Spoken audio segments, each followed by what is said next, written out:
ನಮಸ್ಕಾರ. Praise the lord Jesus.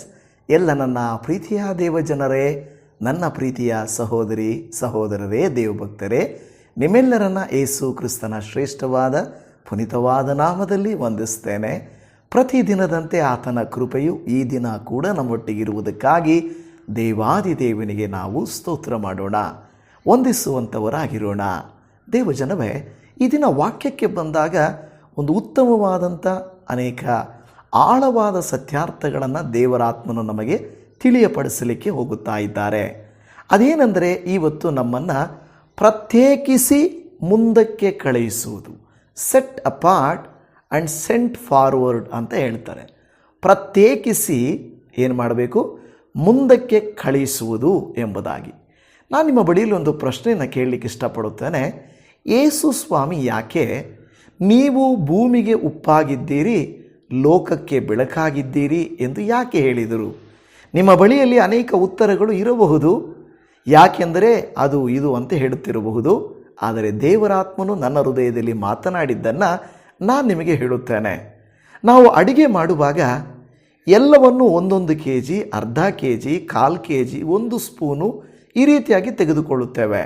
ಆದರೆ ಆ ಉಪ್ಪನ್ನು ಹಾಕಕ್ಕೆ ಬಂದಾಗ ಮಾತ್ರ ರುಚಿಗೆ ತಕ್ಕಷ್ಟು ಸ್ವಲ್ಪ ಅಂತ ಹೇಳುತ್ತಾರೆ ಹೊರತು ಅದು ಬೆಲೆ ಕಡಿಮೆ ಅಂತ ಹೇಳಿಬಿಟ್ಟು ಹೆಚ್ಚು ಉಪ್ಪನ್ನು ಉಪಯೋಗಿಸಲಿಕ್ಕೆ ಹೋಗುವುದಿಲ್ಲ.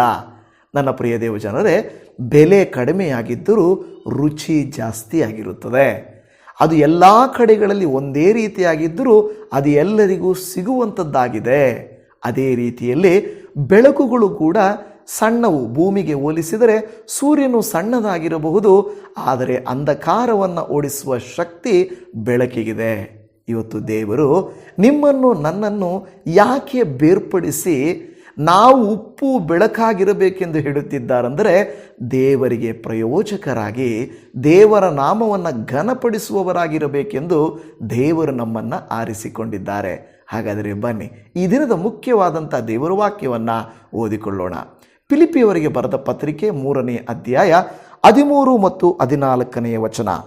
ಸಹೋದರರೇ, ನಾನಂತೂ ಹಿಡಿದುಕೊಂಡವನೆಂದು ನನ್ನನ್ನು ಈವರೆಗೂ ಎಣಿಸಿಕೊಳ್ಳುವುದಿಲ್ಲ. ಆದರೆ ನಾನು ಇಂದಿನ ಸಂಗತಿಗಳನ್ನು ಮರೆತು ಬಿಟ್ಟು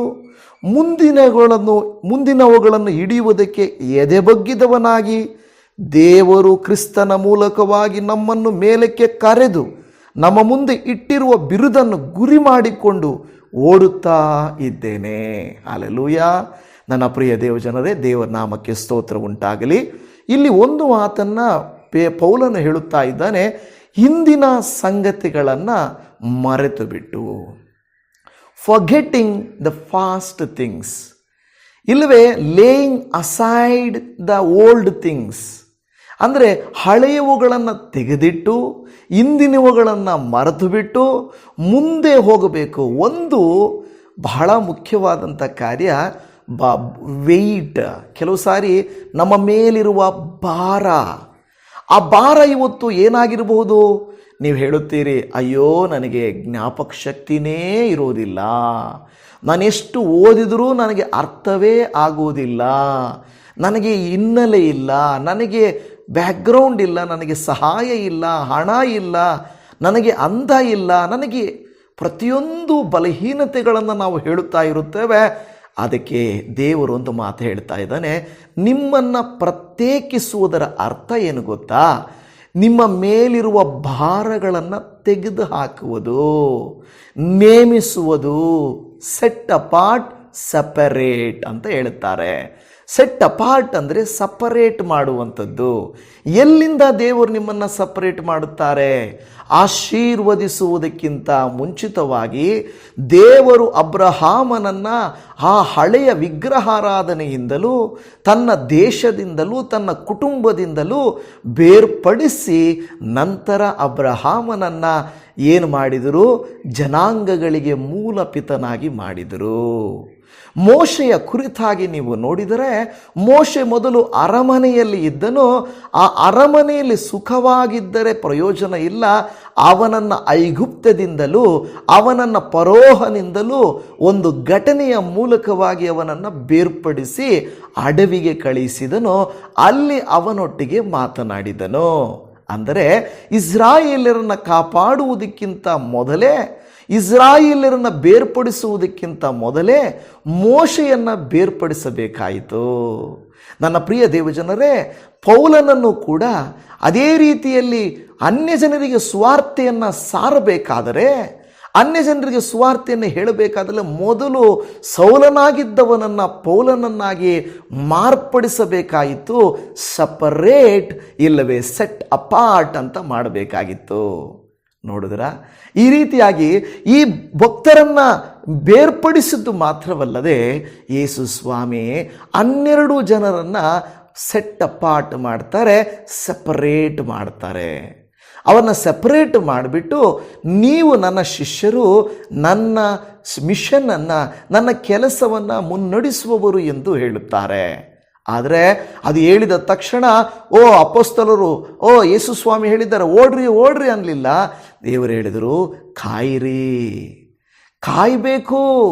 ಪೇಷನ್ಸ್ ಆ್ಯಂಡ್ ಪರ್ಸಿವಿಯರೆನ್ಸ್ ಅಂದರೆ ಕಾಯುವಿಕೆ ಮತ್ತು ತಾಳ್ಮೆ ನಿಮ್ಮನ್ನೇನು ಮಾಡುತ್ತೆ, ಮುಂದಕ್ಕೆ ಮಾಡಬೇಕಾದ ಕಾರ್ಯಕ್ಕೆ ನಿಮ್ಮನ್ನು ಬಲವಾಗಿ ತೆಗೆದುಕೊಂಡು ಹೋಗುತ್ತದೆ.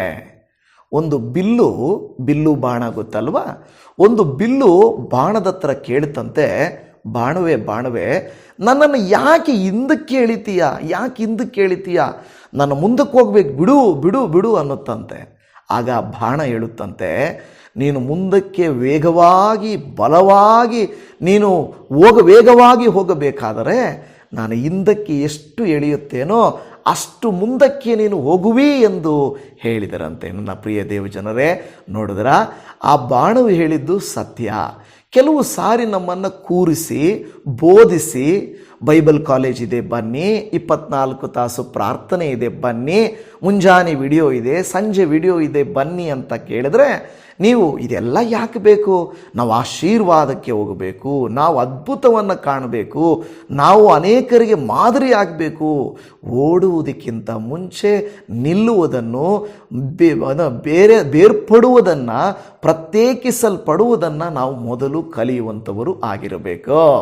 ನನ್ನ ಪ್ರಿಯ ದೇವಜನರೇ, ಯಾವಾಗ ಭಾರವು ಕಡಿಮೆ ಆಗುತ್ತದೋ ಆವಾಗ ಬಂಡಿ ಕೂಡ ವೇಗವಾಗಿ ಹೋಗುತ್ತದೆ. ಭಾರ ಅಧಿಕವಾದಷ್ಟು ಬೇಗ ಓಡಲಿಕ್ಕೆ ಸಾಧ್ಯವಿಲ್ಲ.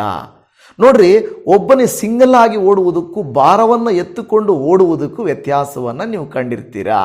ಯಾಕೆಂದರೆ ಭಾರವನ್ನು ಹೊತ್ತುಕೊಂಡವನು ಭಾರವನ್ನು ಎತ್ತಿಕೊಂಡಿರುವುದರಿಂದ ಹೋಗಲಿಕ್ಕಾಗಲ್ಲ. ಅದಕ್ಕೆ ದೇವರು ಹೇಳ್ತಾನೆ, ನಿನ್ನ ಹಳೆಯ ಸಂಗತಿಗಳು, ನಿನ್ನ ಬಲಹೀನತೆಗಳು, ನಿನ್ನ ಪಾಪಗಳು, ನಿನ್ನ ಕೆಟ್ಟತನಗಳು, ನಿನ್ನ ರೂಢಿಗಳು, ನಿನ್ನದು ಏನೆಲ್ಲ ನಿನ್ನ ಮೇಲೆ ಒರಿಸಲ್ಪಟ್ಟಿದೆಯಲ್ವಾ, ಅದನ್ನೆಲ್ಲ ನೀನು ತೆಗೆದು ಬಿಟ್ಟರೆ ನೀನು ಓಡಲಿಕ್ಕೆ ಸಾಧ್ಯವಾಗುತ್ತದೆ. ಅನೇಕರೇನು ಮಾಡ್ತಾರೆ ಗೊತ್ತಾ? ಕೆಟ್ಟ ರೂಢಿಗಳನ್ನು ತಮ್ಮೊಟ್ಟಿಗೆ ಇಟ್ಟುಕೊಂಡಿರುತ್ತಾರೆ, ಹಳೆಯ ಸ್ವಭಾವಗಳನ್ನು ಹಾಗೇ ಇಟ್ಟುಕೊಂಡಿರುತ್ತಾರೆ. ಓಡುವುದಕ್ಕೆ ಅವರಿಂದ ಆಗುವುದೇ ಇಲ್ಲ. ಬೇಗ ಎದ್ದೇಳುವುದಕ್ಕಾಗುವುದಿಲ್ಲ, ಪ್ರಾರ್ಥಿಸುವುದಕ್ಕಾಗುವುದಿಲ್ಲ, ವಾಕ್ಯ ಧ್ಯಾನಿಸುವುದಕ್ಕಾಗುವುದಿಲ್ಲ. ಹಳೆಯ ಎಲ್ಲ ಕಾರ್ಯಗಳನ್ನು ನಾವು ತೆಗೆದಿಡಬೇಕು. ಅದಕ್ಕೆ ಪೌಲನು ಹೇಳುವಂಥ ಮಾತೇನೆಂದರೆ, ನಾನು ಹಿಂದಿನ ಸಂಗತಿಗಳನ್ನು ಮರೆತು ಬಿಟ್ಟು, ಅವನೊಬ್ಬ ಹಿಂಸಕನಾಗಿದ್ದ, ತಾನೊಬ್ಬ ಹಣವಂತನಾಗಿದ್ದ, ತಾನೊಬ್ಬ ಎಲ್ಲವೂ ಹೊಗಳಿಕೊಳ್ಳಲಿಕ್ಕೂ ಗರ್ವಿಷ್ಠನಾಗಲಿಕ್ಕೂ ಅನೇಕ ಕಾರಣಗಳು ಇದ್ದಾವೆ. ಆದರೆ ಅವೆಲ್ಲವನ್ನು ಅವನು ಮರೆತು ಬಿಡಬೇಕು. ನನ್ನ ಪ್ರಿಯ ದೇವಜನರೇ, ಇವತ್ತು ನೀವು ನಾನು ಕೂಡ ಹಳೆಯದೇನಿತ್ತೋ ಅದೆಲ್ಲ ಮರೆತು ಬಿಡಬೇಕು.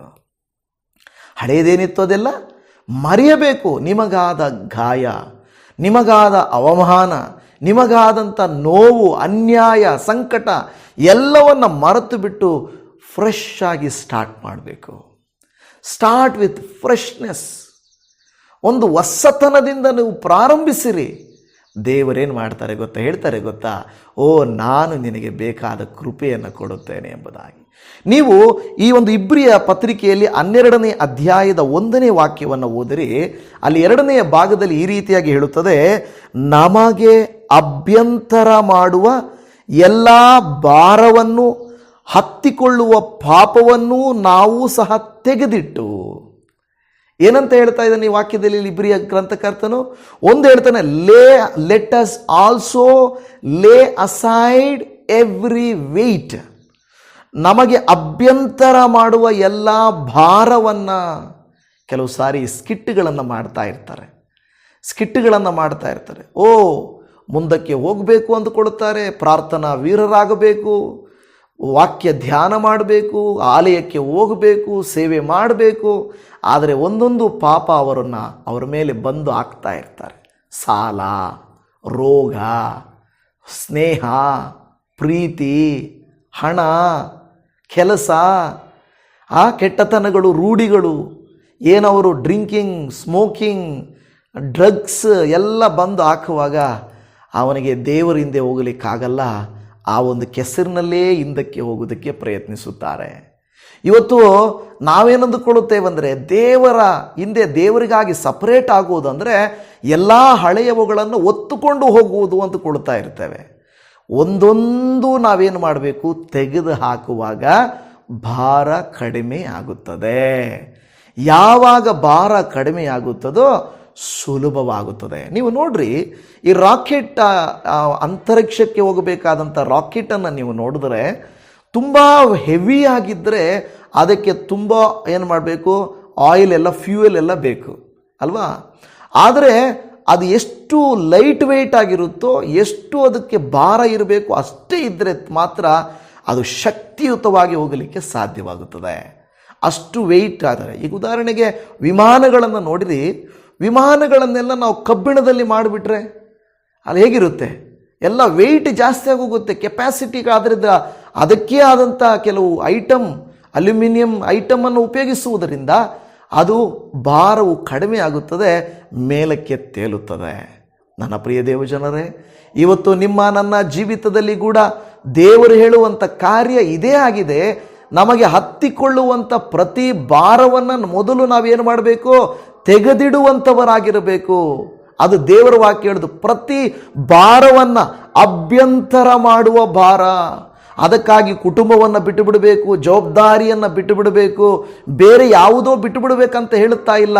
ಆದರೆ ದೇವರ ವಾಕ್ಯ ಹೇಳ್ತಾ ಇರೋದು, ನಿಮಗೆ ಅಭ್ಯಂತರ ಮಾಡುವಂಥ, ದೇವರಲ್ಲಿ ಬೆಳೆಯಲಿಕ್ಕೆ ನಿಮಗೆ ಅಭ್ಯಂತರ ಮಾಡುವಂಥ ಯಾವುದಾದರೂ ಕೃತ್ಯ ಇರುವುದಾದರೆ ಅದನ್ನು ತೆಗೆದಿಟ್ಟು ನೀವೇನು ಮಾಡಬೇಕು, ಎಲ್ಲ ಭಾರವನ್ನು ಹತ್ತಿಕೊಳ್ಳುವ ಪಾಪವನ್ನು ಸಹ ತೆಗೆದಿಟ್ಟು ಅಂತ ಹೇಳುತ್ತಾ ಇದೆ. ಹಲ್ಲೆಲೂಯ.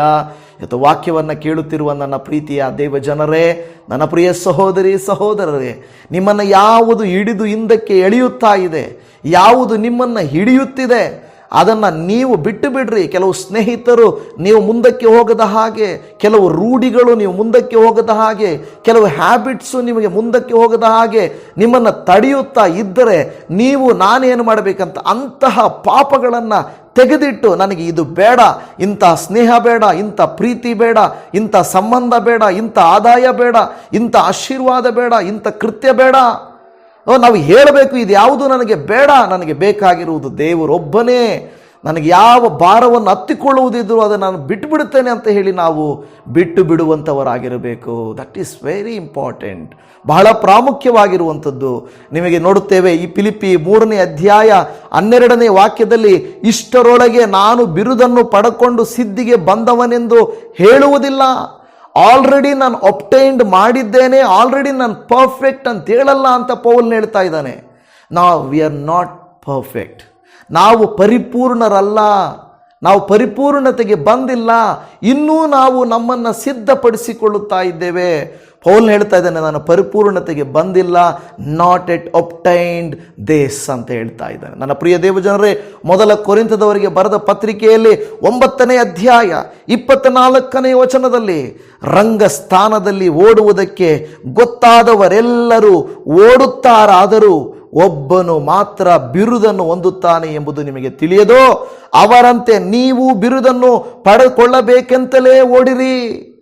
ಯಾರೋ ಒಬ್ಬರು ಕೇಳಿದ್ರಂತೆ, ಒಂದು 6 ಜನ 7 ಜನ ಓಡ್ತಾ ಇದ್ದರೆ ಪಕ್ಕದಲ್ಲಿ ಕೂತ್ಕೊಂಡು ಕೇಳ್ತಾರಂತೆ, ಇದರಲ್ಲಿ ಎಷ್ಟು ಜನ ಗೆಲ್ತಾರೆ ಅಂತ ಕೇಳಿದರು. ಅವ್ರು ಹೇಳಿದರು, ಒಬ್ಬರೇ ಗೆಲ್ಲೋದು, ಒಬ್ಬರಿಗೆ ಇಲ್ಲಿ ಪ್ರೈಸ್ ಕೊಡು, ಫಸ್ಟು ಸೆಕೆಂಡು ಥರ್ಡು ಆ ಥರ ಏನಿಲ್ಲ, ಒಂದೇ ಪ್ರೈಸು ಅಂತ ಹೇಳಿದರು. ಅದಕ್ಕೆ ಆ ವ್ಯಕ್ತಿ ಹೇಳ್ತಾನಂತೆ, 7 ಜನದಲ್ಲಿ ಒಬ್ಬನಿಗೆ ಪ್ರೈಸ್ ಸಿಕ್ಕಿದರೆ ಮಿಕ್ಕಿದ 6 ಜನ ಯಾಕೆ ಕೊಡ್ತಾ ಇದ್ದಾರೆ, ಒಬ್ಬನಿಗೆ ತಾನೇ ಸಿಗೋದು ಅಂತ ಹೇಳಿದ್ನಂತೆ. ಅಂದರೆ 6 ಜನಕ್ಕೆ ಸಿಗಲ್ಲ ಅಂತಲ್ಲ, ಯಾರಿಗೆ ಸಿಗುತ್ತೆ ಅನ್ನೋದು ಮುಖ್ಯ. ಅನೇಕರು ಅಂದುಕೊಳ್ಳುತ್ತಾರೆ, ಪಾಸ್ಟರ್ ಮಾಡಲಿ ಬಿಡು, ಅವ್ರು ಮಾಡಲಿ ಬಿಡು, ಇವ್ರು ಮಾಡಲಿ ಬಿಡು, ನಾನು ಯಾಕೆ ಬಿಡು, ಅವರಿಗೆ ಹೆಸರು ಬರುತ್ತೆ, ಅವರಿಗೆ ಬಿರುದು ಬರುತ್ತೆ, ನನಗೇನು ಬರುತ್ತೆ ಬಿಡು ಅಂತ ಹೇಳಿ ಅನೇಕರು ಅಂದುಕೊಳ್ಳುತ್ತಾರೆ. ಪಾಸ್ಟರ್ ಮಾಡಿಕೊಳ್ಳಿ, ಅವರು ಮಾಡಿಕೊಳ್ಳಿ. ನೋ, ನಾವೆಲ್ಲರೂ ಬಿರುದುಗಾಗಿ ಓಡಬೇಕು. ನಮ್ಮನ್ನು ದೇವರು ಸಪರೇಟ್ ಮಾಡಿರುವಂಥದ್ದು ನಿಂತು ಹೋಗುವುದಕ್ಕಾಗಿ ಅಲ್ಲ, ಟು ರನ್. ಮೂಮೆಂಟ್ ಇರಬೇಕು ನಮ್ಮಲ್ಲಿ, ಸ್ಟ್ಯಾಗ್ನೆಂಟ್ ಆಗುವುದಕ್ಕಾಗಿ ಅಲ್ಲ. ನಿಂತ ನೀರು ಕೊಳಚೆ ಆಗುತ್ತದೆ, ಆದರೆ ಓಡುವ ನೀರು ಶುದ್ಧವಾಗಿರುತ್ತದೆ. ಕ್ರಿಸ್ತನಲ್ಲಿ ನನ್ನ ಪ್ರೀತಿಯ ದೇವಜನರ, ವಿಶ್ವಾಸದಲ್ಲಿ ನಾವು ಓಡುವವರಾಗಿರಬೇಕು ಹೊರತು ನಿಲ್ಲುವವರಾಗಿರಬೇಕು. ನಿಂತರೆ ನಾವು ಸ್ಮೆಲ್ ಹೊಡೆದು ಬಿಡ್ತೇವೆ, ಬೇಡವಾಗಿಬಿಡುತ್ತೇವೆ, ಪ್ರಯೋಜನಕ್ಕೆ ಬಾರದವರಾಗಿಬಿಡುತ್ತದೆ. ಏನಕ್ಕೆ ಬರುತ್ತೆ? ಪರಿಶುದ್ಧವಾದ ನೀರು ಎಲ್ಲಕ್ಕೂ ಬರುತ್ತೆ. ಚರಂಡಿ ನೀರು ಏನಕ್ಕೆ ಉಪಯೋಗ ಆಗುತ್ತೆ? ಅಯ್ಯಯ್ಯೋ, ಸ್ಮೆಲ್ಲು ಬೇಡ ಅಂತ ಹೇಳ್ತಾರೆ. ಹಾಗೆ ನಾವು ಬೇಡ ಅನ್ನುವಂಥ ಪರಿಸ್ಥಿತಿಗೆ ಬರಬಾರದು. ಬದಲಾಗಿ ನಮ್ಮನ್ನು ದೇವರು ಉಪಯೋಗಿಸಿಕೊಳ್ಳುವಂತೆ ನಾವು ಮಾಡಬೇಕು. ಅದಕ್ಕೆ ಇಲ್ಲಿ ಹೇಳ್ತದೆ, ನಾವು ಬಿರುದನ್ನು ಪಡೆದುಕೊಳ್ಳೋದಕ್ಕೆ ಓಡಬೇಕು. ನಾವು ನಿಲ್ಲುವಂಥವರಾಗಿರಬಾರದು, ನಾವು ನಿಂತು ಹೋಗಬಾರದು ಅಂತ ದೇವರು ವಾಕ್ಯ ಹೇಳುತ್ತಾ ಇದೆ. ಮೊದಲ ಕೊರಿಂಥ 9:26 ಈಗಿರಲಾಗಿ ನಾನು ಸಹ ಗುರಿ ಗೊತ್ತಿಲ್ಲದವನಾಗಿ ಓಡದೆ ಗೆಲ್ಲಬೇಕೆಂದಿರುವ ಅವರಂತೆಯೇ ಓಡುತ್ತೇನೆ. ನಾನು ಗಾಳಿಯನ್ನು ಗುದ್ದುವವನಾಗಿರದೆ ಗೆಲ್ಲಬೇಕೆಂದವನಾಗಿ ಗುದ್ದಾಡುತ್ತೇನೆ ಅಂತ ಹೇಳ್ತಾ ಇದ್ದಾನೆ. ಇಲ್ಲಿ ಹೇಳಿದೆ, ನಾನು ಸಹ ಗುರಿ ಗೊತ್ತಿಲ್ಲದವನಾಗಿ ಓಡದೆ. ಗೊತ್ತು ಗುರಿ ಇಲ್ಲದೆ ಓಡ್ತಾರೆ ಅಂತ ಹೇಳ್ತಾರೆ. ಏನು ಮಾಡ್ತಾ ಇದೀಯಾ, ಏನು ಉದ್ದೇಶಿಸ್ತಾ ಇದೆಯಾ ಗೊತ್ತಿಲ್ಲ, ನನಗೆ ಗೊತ್ತಿಲ್ಲ. ಎಲ್ಲಿ ಓಡ್ತಾ ಇದೆಯಾ ಎಲಿಯಾ ಗೊತ್ತಿಲ್ಲ. ಕಷ್ಟದಿಂದ ಓಡಬೇಕಷ್ಟೇ, ನಾನು ದೂರ ಓಡಬೇಕಷ್ಟೇ. ನಾನು ಓಡ್ತಾ ಇದ್ದೀನಿ. Just I am running away from Jezebel. I do not know where I am going. ಎಲ್ಲಿ ಹೋಗ್ತಾ ಇದ್ದೀನೋ ನನಗೆ ಗೊತ್ತಿಲ್ಲ. Are you running? ಇವತ್ತು ಸೈತಾನ್ ಹೇಳ್ತಾನೆ, run away. It is very difficult, ಅದು ತುಂಬ ಕಷ್ಟ, ಡೋಂಟ್ ಗೋ. ಇಲ್ಲ, ನಿನಗೇನು ಉತ್ತರ ಸಿಗಲ್ಲ, ಡೋಂಟ್ ಸ್ಟೇ, ರನ್ ಅವೇ. ದೇವರು ಹೇಳ್ತಾನೆ, not run away, run for the lord. Don't run from the lord, but run for the lord. ಇದು ನನ್ನ ವಾಟ್ಸಪ್ ಸ್ಟೇಟಸಲ್ಲಿ ನಾನು ಹಾಕ್ಸ್ಕೊಂಡಿರೋದು. Don't run away from God, run for God. ದೇವರಿಂದ ಓಡಬೇಡ, ದೇವರಿಗಾಗಿ ಓಡು. ಹಲ್ಲೆಲೂಯಾ. ನನ್ನ ಪ್ರಿಯ ದೇವಜನರೇ, ಇವತ್ತು ದೇವರು ಹೇಳ್ತಾ ಇದ್ದಾರೆ, ಕರ್ತನಿಗಾಗಿ ನಾವು ನಮ್ಮನ್ನು ಪ್ರತ್ಯೇಕಿಸಿಕೊಳ್ಳಬೇಕು. ನಮ್ಮನ್ನು ದೇವರು ಪ್ರತ್ಯೇಕಿಸ್ತಾನೆ. ದೇವರು ಯಾಕೆ ಇಸ್ರಾಯೇಲನ್ನು ಪ್ರತ್ಯೇಕಿಸಿದನು? ಸೋ ದ್ಯಾಟ್ ಆ ಇಸ್ರಾಯೇಲ್ ಮೂಲಕ ಅನೇಕ ಜನಾಂಗಗಳು ಆಶೀರ್ವದಿಸಲ್ಪಡುತ್ತವೆ. ದೇವರು ನಿಮ್ಮನ್ನು ಯಾಕೆ ಆಯ್ಕೆ ಮಾಡಿಕೊಂಡಿದ್ದಾನೆ? ನಿಮ್ಮ ಮೂಲಕವಾಗಿ ಅನೇಕರಿಗೆ ಶುಭ ವರ್ತಮಾನವು ಮುಟ್ಟುವುದಕ್ಕಾಗಿ ದೇವರು ಆಯ್ಕೆ ಮಾಡಿಕೊಂಡಿದ್ದಾರೆ. ಹಾಗಾದರೆ ಲೆಟ್ ಅಸ್ ನಾಟ್ ವೇರಿ, ಅಂದರೆ ನಾವು ಬಲಹೀನವಾಗದೇ ಇರೋಣ, ಸೋತು ಹೋಗದೇ ಇರೋಣ, ನಿಂತು ಹೋಗದೇ ಇರೋಣ, ಇದ್ದ ಹಾಗೆ ಇಲ್ಲದೇ ಇರೋಣ. Let us run, let us separate. ನಾವು ನಮ್ಮನ್ನು ಪ್ರತ್ಯೇಕಿಸಿಕೊಂಡು ನಾವು ಓಡುವಂಥವರಾಗಿರೋಣ. ದೇವರಿಗೆ ಸ್ತೋತ್ರ. 2ನೇ ಭಾಗ ಅಲ್ಲಿ ಹೇಳುತ್ತದೆ, ಮುಂದಕ್ಕೆ ಕಳುಹಿಸಲಿಕ್ಕಾಗಿ, ಟು ಸೆಂಟ್ ಫಾರ್ವರ್ಡ್. ನಾನು ಸೆಟ್ ಅಪಾರ್ಟ್ ಆಗಿದ್ದೀನಿ, ಸಪರೇಟ್ ಆಗಿದ್ದೀನಿ ಅಂತೇಳಿ ಉದಾಹರಣೆಗೆ ಆಲೋಚನೆ ಮಾಡಿ, ನಾವು ಏನು ಮಾಡ್ತೀವಿ, ಉಪ್ಪನ್ನು ನಾವು ಅಡಿಗೆಯಲ್ಲಿ ಹಾಕುತ್ತೇವೆ. ಅಡಿಗೆಯಲ್ಲಿ ಅದು ಮಿಕ್ಸ್ ಆದರೆ ಅದು ರುಚಿ. ಅದೇನಾದರೂ ನೀರಿನಲ್ಲಿ ಎಣ್ಣೆ ಥರ ಸಪ್ರೇಟಾಗಿದ್ದರೆ ಏನಾದರೂ ಪ್ರಯೋಜನ ಇದೆಯಾ? ಇಲ್ಲ. ನೀರಿಗೂ ಎಣ್ಣೆಗೂ ಅಪೋಸಿಷನ್, ಸೊ ಅದು ವಿರೋಧ. ಆದರೆ ಆ ರೀತಿಯಾಗಿರಬಾರದು. ನಾವೇನಾಗಬೇಕು, ನಾವು ಮಿಕ್ಸ್ ಆಗುವಂಥವರಾಗಿರಬೇಕು. ನೋಡಿ, ಉಪ್ಪಿನ ಗುಣ ಕೂಡ ಮಿಕ್ಸ್ ಆಗುವಂಥ ಗುಣ, ಒಟ್ಟಿಗೆ ಹೋಗುವ ಗುಣ ಅದರಲ್ಲಿದೆ.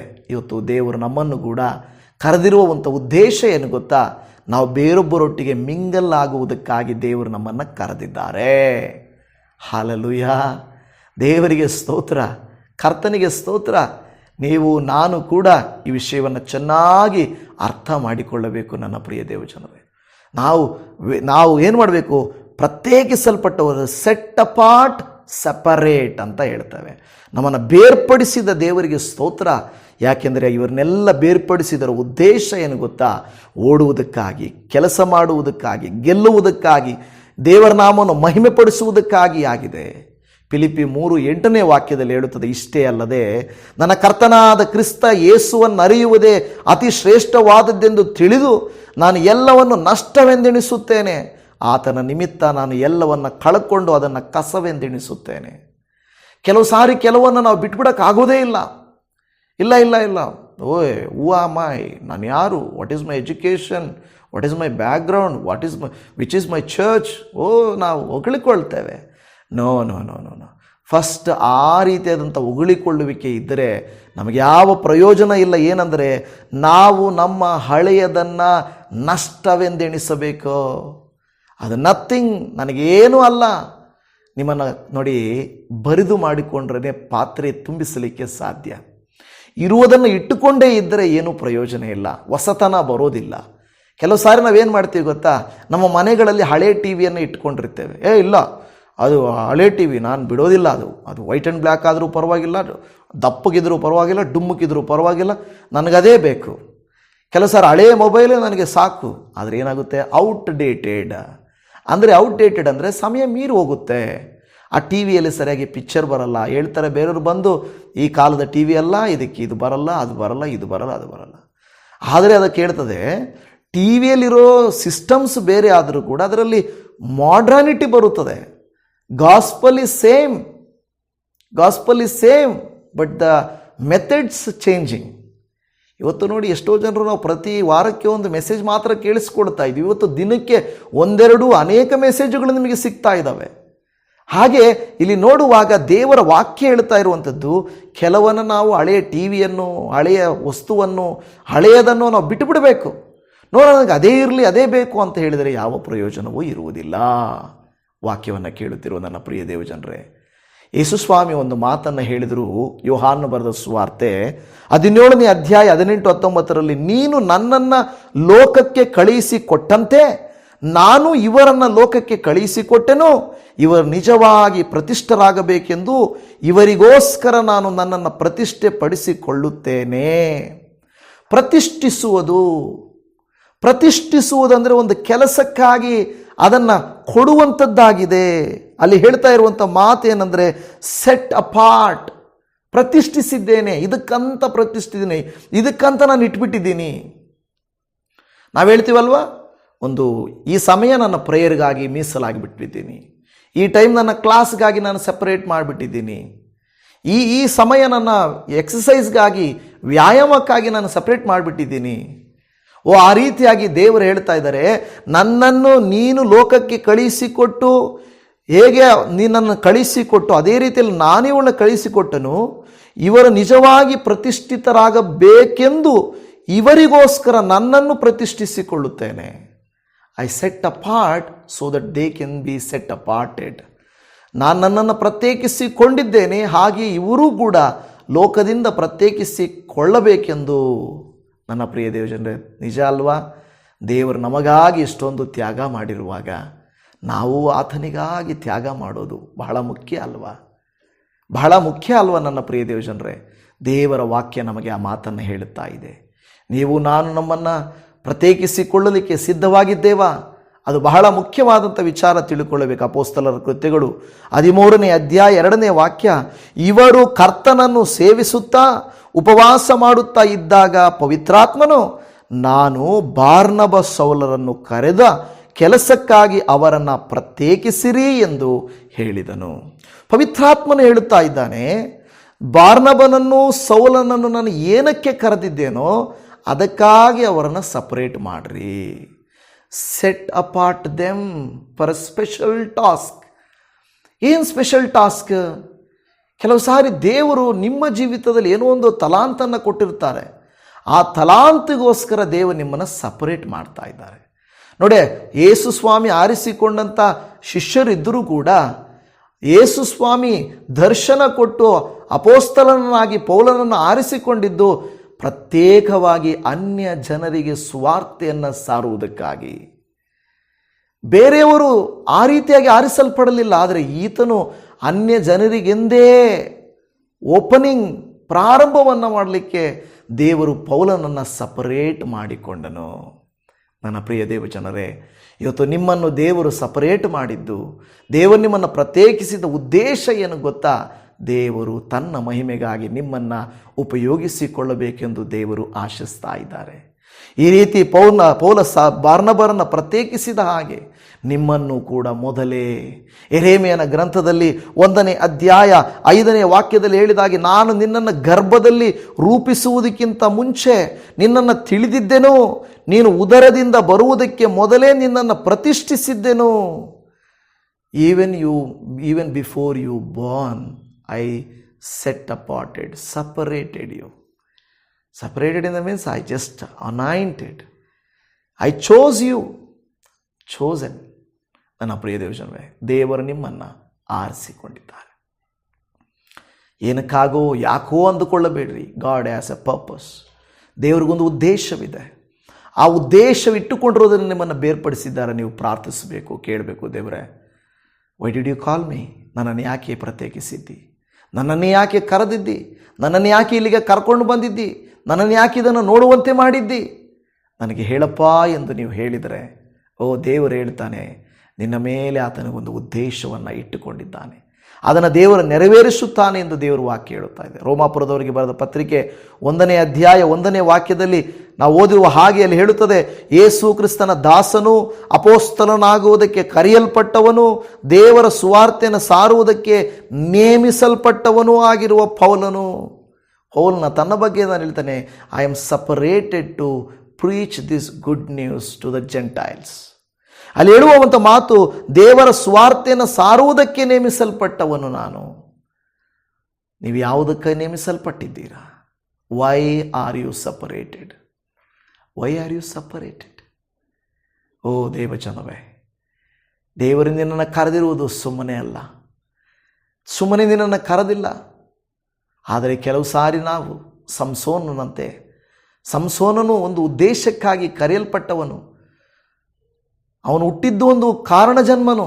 ಆದರೆ ಅವನು ಒಂದು ಸ್ತ್ರೀಯ ಮೂಲಕವಾಗಿ ತನ್ನ ದರ್ಶನವನ್ನು, ದೇವರು ತನ್ನನ್ನು ಬೇರ್ಪಡಿಸಿದ ಉದ್ದೇಶವನ್ನು ಮರೆತು ಬಿಟ್ಟನು. ಇವತ್ತು ನೀವು ನಾನು ಆ ರೀತಿಯಾಗಿ ಮರೆತು ಬಿಡುತ್ತೇವಾ? ನಾವು ಮರೆಯಬಾರದು. Should never forget our calling, because God has separated you, not man. ಮನುಷ್ಯನಲ್ಲ ನಿಮ್ಮನ್ನು ಬೇರ್ಪಡಿಸಿದ್ದು, ನಾನು ಬೇರ್ಪಡಿಸಲ್ಪಟ್ಟಿದ್ದು ದೇವರಿಂದ ಆಗಿದೆ. ಅದಕ್ಕಾಗಿ ದೇವರಿಗೆ ಸ್ತೋತ್ರ ಮಾಡಬೇಕು. ಇವತ್ತು ನಾವು ಪ್ರಾರ್ಥನೆ ಮಾಡೋಣ, ನಾವು ದೇವರಿಗೆ ಹೇಳೋಣ, ದೇವರೇ ನನ್ನನ್ನು ಕನಿಕರಿಸಯ್ಯ, ನನ್ನನ್ನು ಯಾಕೆ ಪ್ರತ್ಯೇಕಿಸಿದ್ದಿ, ಯಾಕೆ ನನ್ನನ್ನು ಮುಂದಕ್ಕೆ ಕಳುಹಿಸ್ತಾ ಇದ್ದಿ ಎನ್ನುವುದು ನೀನು ನಿನ್ನ ವಾಕ್ಯದ ಮೂಲಕವಾಗಿ ನನ್ನೊಟ್ಟಿಗೆ ಮಾತನಾಡಿದ್ದಕ್ಕಾಗಿ ನಿನಗೆ ಸ್ತೋತ್ರ. ನೀನೇ ನನ್ನೊಟ್ಟಿಗೆ ಮಾತನಾಡಿದ್ದಿ, ವಂದನೆ ಅಯ್ಯ. ಆರಿಸಿಕೊಂಡಿದ್ದೀಯ, ನಡೆಸುತ್ತೀಯ, ಮುಂದುವರಿಸುತ್ತೀಯ, ಕೈ ಬಿಡುವುದಿಲ್ಲ, ಬೇಕಾದ ಪ್ರತಿಫಲವನ್ನು ನೀನು ಕೊಡುತ್ತೀಯ ಎಂದು ನಾವು ನಂಬುತ್ತಾ ಇದ್ದೇವೆ. ಏಸಪ್ಪ, ಈ ವಾಕ್ಯವನ್ನು ಆಲಿಸಿದ ಪ್ರತಿಯೊಬ್ಬರೂ ಏನೋ ನೀನು ಉದ್ದೇಶವನ್ನು ಇಟ್ಟುಕೊಂಡವರನ್ನು ನೀನು ಕರೆದಿದ್ದೀಯ ಅಂತ ನಾವು ನಂಬುತ್ತಾ ಇದ್ದೇವಪ್ಪ. ನಿನಗೆ ಗೊತ್ತುಂಟು ಸ್ವಾಮಿ, ನೀನು ನಮ್ಮನ್ನು ಕರೆದಿದ್ದೀಯ. ಓ ನಿನಗೆ ವಂದನೆ, ನಿನಗೆ ಸ್ತೋತ್ರ. ಉಪಕಾರಿ ನೀನು, ಉದ್ಧಾರಕನು ನೀನು, ಮೇಲಾದ ಕೃತ್ಯಗಳನ್ನು ಮಾಡಲಿಕ್ಕೆ ಶಕ್ತನಾದ ದೇವರು ನೀನು. ಅದಕ್ಕಾಗಿ ನಿನಗೆ ಸ್ತೋತ್ರ ಮಾಡುತ್ತಾ ಇದ್ದೇವೆ. ಏಸಪ್ಪ, ಇವರ ಮಕ್ಕಳನ್ನು, ಇವರ ಕುಟುಂಬವನ್ನು ಸಭೆಯಲ್ಲಿ, ಈ ಊರಲ್ಲಿ, ಈ ಸ್ಥಳದಲ್ಲಿ ಯಾಕೆ ನೀನು ಆರಿಸಿಕೊಂಡಿದ್ದಿ, ಯಾಕೆ ಪ್ರತ್ಯೇಕಿಸಿದ್ದಿ? ಯಾಕೆಂದರೆ ಅಪ್ಪ, ಇವರು ನಿನ್ನ ಸಾಕ್ಷಿಗಳಾಗಿರಬೇಕೆಂತಲೂ, ರುಚಿ ಕೊಡುವಂಥವರಾಗಿರಬೇಕೆಂತಲೂ, ಬೆಳಕು ಕೊಡುವಂಥವರಾಗಿರಬೇಕೆಂತಲೂ, ನಿನ್ನ ನಾಮ ಮಹಿಮೆ ಪಡಿಸಬೇಕೆಂತಲೂ ನೀವು ಇವರನ್ನು ಸಪರೇಟ್ ಮಾಡಿದ್ದೀರಾ. ಮತ್ತು ನಾವು ಹೋಗಿ ಅದರಲ್ಲಿ ಮತ್ತೆ ಅನ್ಯ ಜನರೊಟ್ಟಿಗೆ ಇಜ್ಜೋಡಾಗಿ, ಕೆಟ್ಟವರೊಟ್ಟಿಗೆ ಇಜ್ಜೋಡಾಗಿ, ಲೋಕದೊಟ್ಟಿಗೆ ಇಜ್ಜೋಡಾಗಿ ನಮ್ಮ ಪಾವಿತ್ರತೆಯನ್ನು, ನಮ್ಮ ಪರಿಶುದ್ಧತೆಯನ್ನು ನಾವು ಹಾಳು ಮಾಡಿಕೊಳ್ಳದಂತೆ ನೀವು ನಮ್ಮನ್ನು ಅಭಿಷೇಕಿಸಿರಿ ಎಂದು ಪ್ರಾರ್ಥನೆ ಮಾಡ್ತಾ ಇದ್ದೇವೆ. ಅಪ್ಪ ದೇವರೇ, ನಿನ್ನಿಂದ ಎಲ್ಲವೂ ಸಾಧ್ಯವಯ್ಯ. ನಿಮ್ಮಿಂದ ಆಗದೇ ಇರುವಂಥ ಕೃತ್ಯ ಒಂದೂ ಇಲ್ಲಪ್ಪ. ನಿನಗೆ ಸಮಸ್ತವೂ ಸಾಧ್ಯ. ನಿನಗೆ ಸ್ತೋತ್ರ, ಸ್ತೋತ್ರ, ಸ್ತೋತ್ರ. ಕರ್ತನೇ ಕನಿಕರಿಸು, ದೇವರೇ ಕನಿಕರಿಸು, ಆಶೀರ್ವದಿಸು ಎಂದು ಬೇಡಿಕೊಳ್ಳುತ್ತಾ ಇದ್ದೇವೆ. ಈ ಪ್ರಾರ್ಥನೆಯನ್ನು ಆಲಿಸಿದ ಕರುಣಾಮೂರ್ತಿಯಾದ ದೇವರೇ, ನಿನ್ನ ಪ್ರೀತಿಗಾಗಿ ಸ್ತೋತ್ರ ಮಾಡುತ್ತಾ ಇದ್ದೇವೆ. ನೀನು ಒಳ್ಳೆಯವನಾದ ಕರ್ತನಾಗಿರುವುದಕ್ಕಾಗಿ ಸ್ತೋತ್ರ ಮಾಡುತ್ತಾ ಇದ್ದೇವೆ. ನೀನು ಏನಕ್ಕಾಗಿ ನಮ್ಮನ್ನು ಪ್ರತ್ಯೇಕಿಸಿದ್ದೀಯೋ ಆ ಉದ್ದೇಶವನ್ನು ನೀನು ನೆರವೇರಿಸದೆ ಬಿಡುವುದಿಲ್ಲಪ್ಪ.